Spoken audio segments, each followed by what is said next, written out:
Here's a heartfelt and engaging hook for the start of the speech.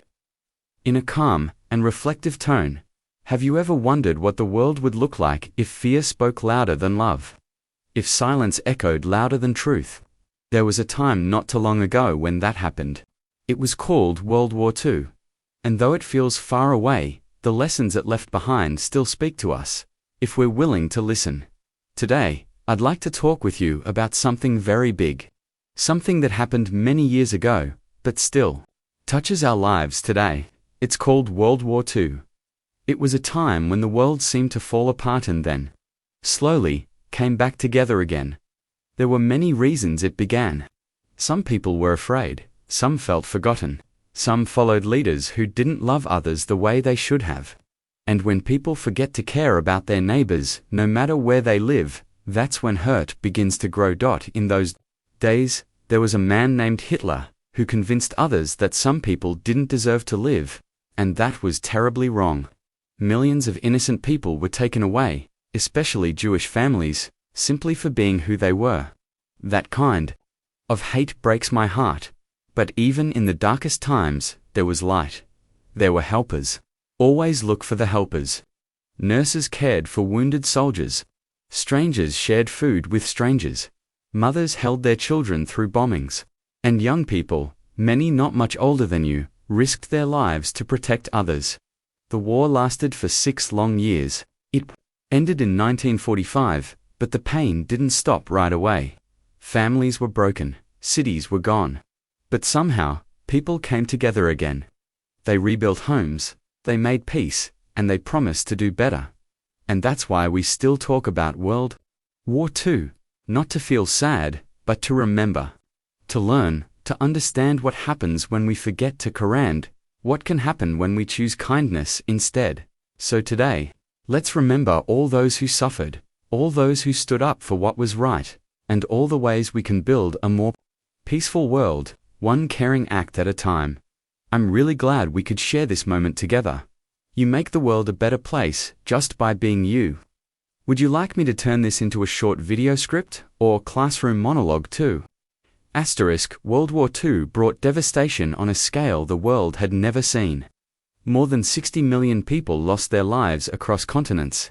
These weren't just numbers, they were mothers and fathers, sons and daughters, teachers, workers, farmers, and friends. The war didn't just happen in battlefields or front lines, it happened in cities, towns, and quiet villages. Bombs fell on homes, families fled across borders, some never made it back. Nations were drawn in from every corner of the globe. Europe saw some of the worst destruction, but Asia, Africa, and the Pacific Islands also faced unimaginable suffering. The war changed daily life for everyone. Food was rationed. People lived in fear. Children grew up in air raid shelters instead of playgrounds. Many who fought were not trained soldiers. They were young, just stepping into adulthood, asked to leave home and go to war. Others who stayed behind worked in factories or hospitals, doing all they could to help. The impact didn't stop when the fighting ended. Cities were rubble. Survivors were left to rebuild not only buildings, but entire communities. Trauma remained in the hearts of those who had seen too much. The scale of the war showed how deeply one nation's actions could affect the entire world. It reminded everyone that the world is more connected than it might seem. What happens in one place can echo everywhere. And when hate, fear, and power go unchecked, it doesn't take long before peace begins to unravel. But even through all this, people still tried to care for each other. Some shared what little they had. Some opened their homes to those who had none. The human cost of World War II was enormous. But so too was the quiet strength people showed when faced with loss. After the end of World War I, many countries, especially Germany, were left in ruins physically, emotionally, and economically. The Treaty of Versailles, signed in 1919, placed the blame for the war solely on Germany and imposed harsh penalties. Germany had to pay massive reparations, give up land, and limit its military. As a result, the economy collapsed, inflation soared, and many people struggled to find food or jobs. In this environment of pain and humiliation, fear took root. People longed for hope, strength, and stability. That's when leaders began to rise not with kindness, but with promises of power and blame. Adolf Hitler became the face of this anger. He told the German people they had been betrayed, that they could be great again, and that certain groups, especially Jews, were to blame for their suffering. His speeches were loud and full of emotion. He offered simple answers to very hard problems. Many people, desperate for change, followed him. But Germany wasn't the only place where things were fragile. In Italy, Benito Mussolini promised to restore Roman glory. In Japan, leaders believed they deserved more land and respect. All of these countries began to grow their military forces, ignore international agreements, and take over weaker nations. They believed in controlling others, not cooperating with them. While this was happening, some other countries were trying to avoid another war. They looked the other way when small invasions happened. They hoped that if they didn't interfere, the problems would stop. But the problems didn't stop. They grew. And by the time leaders realized what was really happening, it was too late to stop it peacefully. The world watched as powerful nations chose aggression over peace, and fear became more powerful than understanding. That path led directly into the storm of World War II. During World War II, one of the darkest chapters in human history unfolded, the Holocaust. It wasn't just a tragedy of war, but a deliberate plan to erase an entire people. Under Adolf Hitler's rule, the Nazi government began targeting Jews, blaming them for Germany's problems. This wasn't just political, it was fueled by deep hatred and racism. The Nazis passed laws that stripped Jewish people of their rights, jobs, homes, and voices. They were no longer treated as neighbors, but as enemies within their own country. Propaganda painted them as dangerous, even though they had lived peacefully in those communities for generations. As the war spread, so did the Nazi plan. Jews from across Europe were forced into ghettos, crowded, closed-off neighborhoods where people starved and suffered. Eventually, many were rounded up and sent to concentration camps. These weren't just prisons. They were places built for death. Gas chambers, forced labor, starvation, and cruelty claimed the lives of 6 million Jews. But they weren't the only victims. The Nazis also targeted Romani people, people with disabilities, LGBTQ+ individuals, and others they considered unworthy. The world later learned about these horrors through the voices of survivors and the discovery of the camps. The question many asked was, how did this happen? The answer is chilling, because people looked away. Neighbors turned silent. Governments hesitated. Hatred was allowed to grow, and fear kept good people from speaking up. But not everyone stayed quiet. Some risked their lives to hide or protect others. Their courage reminds us that even in the darkest times, there is still light. The Holocaust teaches us the danger of prejudice and silence. It asks us not just to remember what happened, but to recognize how important it is to see every person as human, and every life as sacred.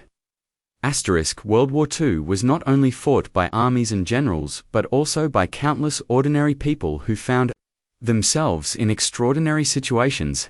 All over the world, regular citizens showed acts of great courage, sacrifice, and resilience.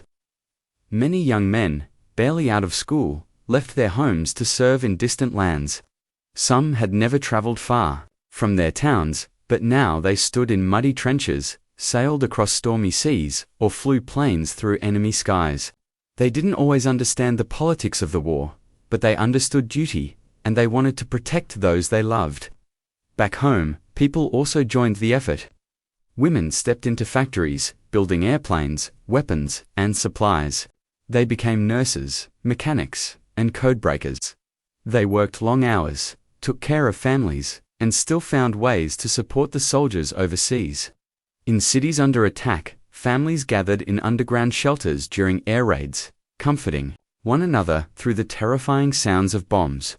Some shared their last pieces of bread with neighbors. Some took in children who had lost their parents. In places occupied by enemy forces, resistance movements formed. These were made up of farmers, students, teachers, and shopkeepers who passed messages, hid refugees, or sabotaged enemy plans. Many risked everything, knowing they could be caught at any moment. Their bravery didn't come from strength or weapons, it came from love, from hope, and from a deep sense of right and wrong. Even in prisoner of war camps or concentration camps, small acts of humanity, sharing food, holding hands, telling stories, kept people going. These quiet heroes didn't wear medals or sit in history books, but their actions mattered deeply. The war was filled with suffering, but within that suffering were moments of kindness and sacrifice that remind us what people are truly capable of when they choose to care for one another. By 1945, the world had grown tired of war. Cities were in ruins, families torn apart, and millions of lives lost. The fighting came to an end after Germany surrendered in May and Japan followed in August, following the atomic bombings of Hiroshima and Nagasaki. The silence after the final explosions felt heavy, filled with both relief and grief. But the end of the war was not the end of the story. It was the beginning of a long and painful journey of rebuilding of homes, of countries, and of hearts. Entire towns had been reduced to rubble. People returned to find nothing where their houses once stood. Schools, churches, libraries all gone. Families searched for missing loved ones, hoping for a miracle. Some never got answers. The rebuilding took more than bricks and tools. It took trust, cooperation, and a belief that peace was possible. Again, countries that had once been enemies began working together. The United Nations was created to help the world talk through problems instead of fighting. Soldiers came home, trying to fit back into lives that had moved on without them. Some were haunted by what they had seen and done. Others carried invisible wounds, struggling to find peace within themselves. Children who had grown up with fear in their eyes now had to learn how to live without it. Food was still scarce in many places. People stood in long lines, not for luxury, but for bread and water. But slowly, the world began to heal. Artists painted again. Music returned to the streets. Laughter, once a rare sound, began to echo again. People planted gardens in places where bombs had fallen. Though the war had tried to destroy hope, it could not fully erase it. The rebuilding of the world was a quiet miracle, built day by day. Heart by heart, the lessons of World War II continue to shape the world we live in today. The war showed how quickly hatred can spread when fear and division are left unchecked. It reminded us how powerful words can be, how they can either build bridges or fuel destruction. When leaders used fear to gain control, and people were too afraid or too tired to speak up, terrible things happened. That's why remembering the war is not just about honoring the past, but also about protecting the future. We learn that silence can be dangerous when others are being hurt. When we see injustice, staying quiet helps it grow. But when we choose to speak up, to listen, and to care, we can stop harm from spreading. World War II also taught us that kindness and courage often come from ordinary people. In the face of fear, many chose to do what was right, even when it was hard. Their stories show us that every person can make a difference. Another lesson from the war is the importance of working together. After so much pain, countries began building peace by cooperating. They started organizations to keep communication open, to help one another in hard times, and to prevent future conflicts. These efforts remind us that peace takes work. It's not just the absence of war, but the presence of fairness, respect, and understanding. Today, when we hear hateful ideas or see someone being treated unfairly, we can remember what the world learned through so much suffering. We can choose to be helpers. We can choose to stand beside those who are hurting. We can choose peace, even in small moments. The story of World War II is a warning, but also a guide, a reminder that what we do, even quietly, truly matters. Here is the conclusion of the entire speech in the same gentle, thoughtful tone. So much happened during World War II, so much pain, so much courage, so many lessons written in the lives of ordinary people. We remember the destruction, but we also remember the helpers, the healers. The ones who stood up when it was easier to stay silent. From the ashes of war the world slowly stitched itself back together with compassion, hope, and a quiet promise. Never again, and that promise still matters today. When we choose to understand instead of judge, to care instead of ignore, and to build instead of break, we honor those who lived through those times. The world we live in now was shaped by their choices, and the world we leave behind will be shaped by ours. Peace begins in the way we treat each other, one kind act at a time.